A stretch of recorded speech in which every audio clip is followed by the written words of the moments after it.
Shalom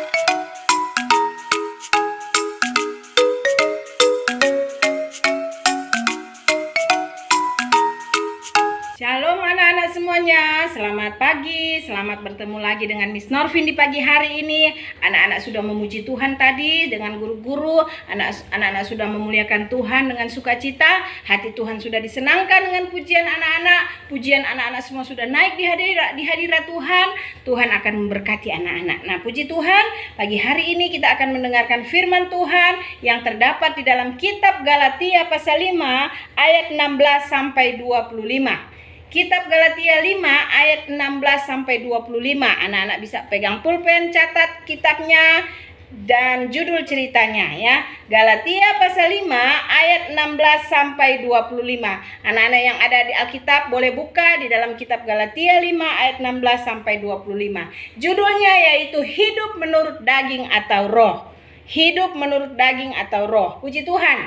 Anak-anak semuanya, firman Tuhan pagi hari ini memberikan perbandingan antara hidup menurut daging atau hidup menurut roh. Nah, anak-anak mungkin bingung, apa sih roh itu? Roh itu di sini adalah roh huruf besar atau roh Tuhan. Jadi hidup menurut kedagingan atau hidup menurut keinginan manusia atau mau hidup menurut keinginan roh Tuhan. Nah, tentunya anak-anak yang ada di sekolah kasih karunia sudah mulai mengerti kan bahwa kita sebagai anak-anak Tuhan harus hidup menurut pimpinan roh Tuhan. Karena apa?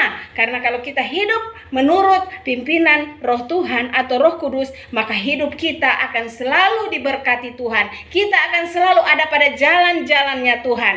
Dan kita akan selalu menjadi berkat bagi teman-teman, bagi orang lain. Orang lain akan melihat terang Kristus dalam hidup kita. Bahkan bukan hanya sampai di situ. Anak-anak nanti kita semua diberikan tempat oleh Tuhan di dalam kerajaan surga. Karena kita hidup dipimpin oleh roh Tuhan.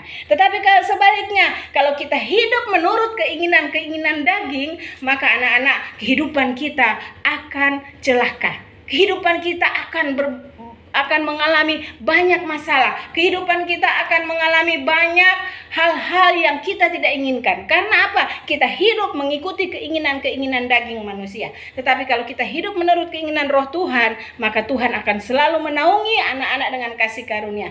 Apakah kehidupan menurut daging itu? Nah, anak-anak bisa buka di dalam Galatia 5 ayat 19. Misalkan bacakan ya, anak-anak yang di rumah bisa dengar. Kalau ada Alkitabnya bisa baca. Galatia 5 ayat 19, mulai ayat 19. Apakah keinginan daging itu? Perbuatan daging telah nyata, yaitu percabulan, kecemaran, hawa nafsu, penyembahan berhala, sihir, perseteruan, perselisihan, iri hati, amarah, kepentingan diri sendiri, percideraan, roh pemecah, kedengkian, kemabukan, pesta pora, dan sebagainya. Terhadap semuanya itu kuperingatkan kamu, seperti yang telah kubuat dahulu, bahwa barang siapa melakukan hal-hal yang demikian, ia tidak akan mendapat bagian dalam kerajaan Allah. Puji Tuhan. Anak-anak lihat nih, betapa kerasnya Tuhan mengingatkan kita sebagai anak-anak Tuhan. Kita jangan hidup menurut keinginan daging. Keinginan daging tadi sudah disampaikan kan, sudah Miss Norvin bacakan. Percabulan, kecemaran, hawa nafsu, ya, suka marah-marah, penyembahan berhala, suka menyembah berhala, sihir, cari-cari orang tukang sihir, ya, untuk menyihir atau untuk apa? Perseteruan atau perkelahian, ya, suka berseteru dengan teman. Perselisihan, suka berselisih, suka iri hati, ada amarah, kepentingan diri sendiri, tidak mau berbagi, tidak mau menolong orang lain. Apalagi ya anak-anak lihat di sana, percideraan, roh pemecah, suka memecah belah. Teman lagi berteman dengan baik, dia datang memecah belah pertemanannya. Dengki, suka dengki dengan orang. Mabuk, suka mabuk-mabuk, pesta pora, dan sebagainya. Banyak keinginan daging. Firman Tuhan tadi bilang, terhadap semuanya itu kita tidak boleh lakukan, karena kita tidak akan mendapat bagian di dalam kerajaan Allah. Nah, anak-anak lihat, Tuhan mengasihi anak-anak, Tuhan mengasihi kita semua supaya kita tidak hidup menurut keinginan daging yang sudah dibacakan tadi begitu banyak ya, tetapi kita akan hidup menurut keinginan roh. Karena kalau kita hidup menurut keinginan daging, kita tidak akan mendapat bagian dalam kerajaan Allah. Nah, kalau tidak dapat bagian dalam kerajaan Allah itu adalah sorga yang kekal, sorga yang senang kuat selama-lamanya. Berarti kalau tidak di sorga berarti di neraka. Anak-anak sudah tahu semuanya. Kalau di sorga senang, di neraka menderita. Kalau di sorga kita tidak ada sakit penyakit, kita tidak ada penderitaan, di neraka kita akan mengalami penderitaan yang luar biasa. Nah anak-anak, sebab itu Tuhan memberikan firman-Nya di pagi hari ini. Jangan kita mengikuti keinginan-keinginan daging yang sudah dibacakan tadi, tetapi marilah kita hidup menurut keinginan roh. Apakah keinginan roh itu? Nah, apakah buah-buah roh itu anak-anak? Nah, kita baca di dalam Galatia 5 ayat 22 sampai ayat yang ke-24. Tetapi buah roh ialah kasih, sukacita, damai sejahtera, kesabaran, kemurahan, kebaikan, kesetiaan, kelemah lembutan, penguasaan diri. Tidak ada hukum yang menentang hal-hal itu. Barang siapa menjadi milik Kristus Yesus, ia telah menyalibkan daging dengan segala hawa nafsu dan keinginannya. Ayat 25, jikalau kita hidup oleh roh, baiklah hidup kita juga dipimpin oleh roh. Puji Tuhan. Nah anak-anak, kita sudah lihat buah-buah roh. Hidup ketika dipimpin oleh roh, kita akan menghasilkan buah-buah roh. Apakah hasil dari buah-buah roh itu? Tadi kita sudah baca, ada berapa buah? 9 buah ya. Ada 9 buah roh, yaitu kasih, sukacita, damai sejahtera, kesabaran, kemurahan, kebaikan, kesetiaan, kelemah lembutan, penguasaan diri. Nah, ada 9 buah roh. Kalau anak-anak dipimpin oleh Roh Kudus, anak-anak berikan hidup anak-anak untuk selalu dipimpin oleh Roh Tuhan, maka akan keluar buah-buah roh dari kehidupan anak-anak semua. Anak-anak akan selalu penuh kasih kepada orang tua, kepada teman, kepada siapa saja. Anak-anak selalu akan tetap bersukacita walaupun dalam keadaan menderita ya. Kita tetap bersukacita, kita tetap bersyukur sama Tuhan. Kita selalu ada damai sejahtera di hati ya. Walaupun masalah datang, tetapi kita tetap ada damai sejahtera karena ada Roh Tuhan dalam hidup kita. Kita akan selalu sabar menghadapi setiap pergumulan masalah hidup.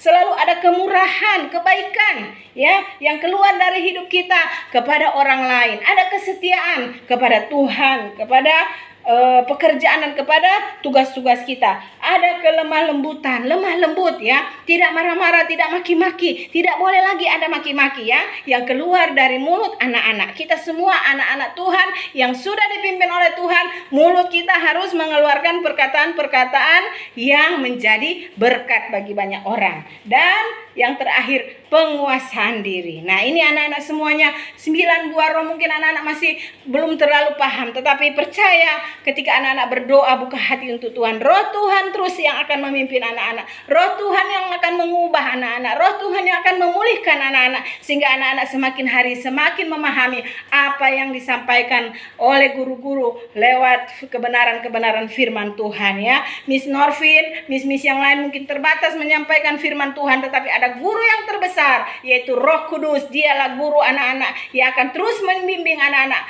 terus akan mengajar anak-anak untuk semakin mengenal siapa Yesus ya. Siapa Roh Kudus itu? Siapa Bapa kita yang ada di surga? Dia adalah Tuhan kita yang satu, Tuhan kita yang esa, yang selalu akan bersama dengan anak-anak dari kecil sampai anak-anak besar nanti. Anak akan tetap dipelihara dan diberkati oleh Tuhan. Yang penting sejak sekarang ini anak-anak tetap berharap, bersandar, selalu beribadah, selalu berdoa, selalu rajin membaca Alkitab. Nah, di sana anak-anak akan menemukan keselamatan, anak-anak akan menemukan kasih yang sebenarnya ya. Anak-anak akan dipimpin oleh Tuhan. Puji Tuhan, biarlah firman Tuhan pagi hari ini memberikan kekuatan kepada anak-anak semua untuk memilih. Kita mau hidup dipimpin oleh Roh Kudus. Kita tidak mau kehidupan kita dipimpin oleh kedagingan kita, tetapi kita mau kehidupan kita dipimpin oleh Roh Tuhan. Karena kalau kehidupan kita dipimpin Roh Tuhan, kita akan bersama-sama dengan Tuhan dalam setiap saat, dalam setiap keadaan. Kita akan tetap kuat bersama dengan dengan Tuhan. Puji Tuhan, Miss Norvin percaya anak-anak semua yang ada kelas 1A, 1B yang masih baru, selamat bergabung dengan Sekolah Kasih Karunia. Biarlah firman Tuhan yang akan disampaikan akan terus tertanam dalam kehidupan anak-anak kelas 2, kelas 3, kelas 4, kelas 5, kelas 6. Semua selalu setia beribadah, setia merenungkan firman Tuhan. Maka di sana anak-anak akan menemukan kebahagiaan. Puji Tuhan, Tuhan memberkati. Kita akan berdoa untuk firman Tuhan pagi hari ini.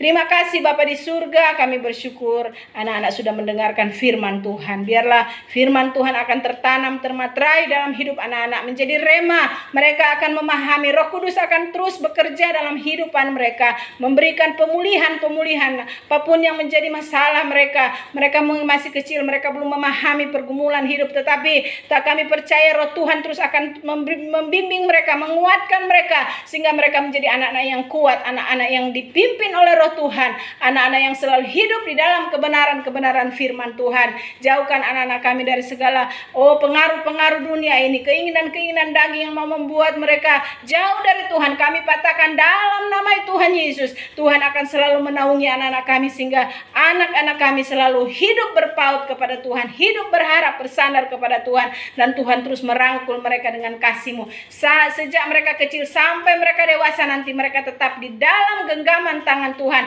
Tidak ada satupun yang terlepas dari genggaman tangan Tuhan. Rancangan Tuhan terjadi dalam hidup anak-anak kami. Dalam nama Tuhan Yesus, mereka akan menerima kasih dan kuasa Tuhan yang dahsyat. Mereka akan menerima pertolongan, pemulihan Tuhan, sehingga keluarga mereka juga akan dipulihkan, akan diberkati Tuhan.